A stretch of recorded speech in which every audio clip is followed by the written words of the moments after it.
Hi hello నిన్న ఒక video post చేశాను కదా బిజినెస్ మోడల్స్ ఇవి ఉంటాయి అండ్ నేను ఈ మధ్యన ఫ్రీక్వెంట్గా ఒక అవుట్లెట్కి వస్తున్నాను. అది వచ్చేసి ఫోకో మోడల్ అని. అవునండి, ఇది వచ్చేసి యూనివర్సిటీలో ఒక ఫుడ్ కోర్ట్. ఇది వచ్చేసి మేము ఫ్రాంచైజీకి ఇచ్చేసాము, కాకపోతే కంపెనీ ఆపరేటెడ్ అవుట్లెట్ అనమాట. సో యాక్చువల్గా మాకు ఇక్కడ చెఫ్స్ చాలా మంది ఉంటారు. లైక్ బిర్యానీకి ఉంటారు, చైనీస్కి ఉంటారు అండ్ తందూరికి ఒక చెఫ్ ఉన్నారు అండ్ మార్నింగ్ బ్రేక్ఫాస్ట్ అండ్ మీల్స్కి చేసే చెఫ్ ఉన్నారనమాట.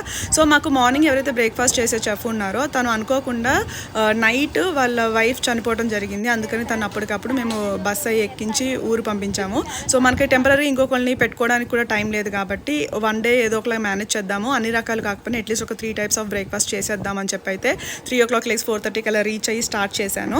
అండ్ ఈ బ్రేక్ఫాస్ట్ని నేనే చేశాను అండ్ కొద్దిగా హెల్పింగ్కి మన చైనీస్ చెఫ్ని ఒక అతన్ని రమ్మన్నాను. అంటే కటింగ్కి అండ్ పప్పు అవన్నీ గ్రైండ్ చేయడానికి ఉంటాడు కదా అని చెప్పి నేనైతే పల్లీ చట్నీ టమాటా చట్నీ చేసి సాంబార్ చేశాను అండ్ ఇడ్లీ వడ చేశాను అండ్ పూరికి కర్రీ చేశాను అండ్ ఆ అబ్బాయి పూరీలు చేసి పెట్టేశాడు.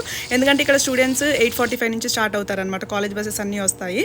అండ్ నేను ఇది ఎందుకు పోస్ట్ చేస్తానంటే మనం ఏ బిజినెస్ చేసినా వర్కర్స్ మీద డిపెండ్ అయ్యి చేయకూడదు. మనకు వచ్చింది అంటే వాళ్ళ యాబ్సెన్స్లో మనం మేనేజ్ చేసుకోగలిగిన బిజినెసెసే చేయాలి. ఈవెన్ నా డైరీ ఫామ్ అయినా వర్కర్ లేనప్పుడు నేను అవన్నీ క్లీనింగ్, వాషింగ్, పేడెత్తరాలు అన్నీ చేస్తాను. అవి కూడా నేను మీకు వీడియోస్ ఆల్రెడీ ఇంతకుముందు పోస్ట్ చేశాను కదా. అండ్ ఆ రోజు అయితే చాలా మంది వచ్చి అక్క బ్రేక్ఫాస్ట్ చాలా బాగుందంటే నేను చాలా హ్యాపీగా ఫీల్ అయ్యాను అండ్ చేసిన కష్టం కూడా మర్చిపోయాను. And finally this is our food court. Thank you so much for watching.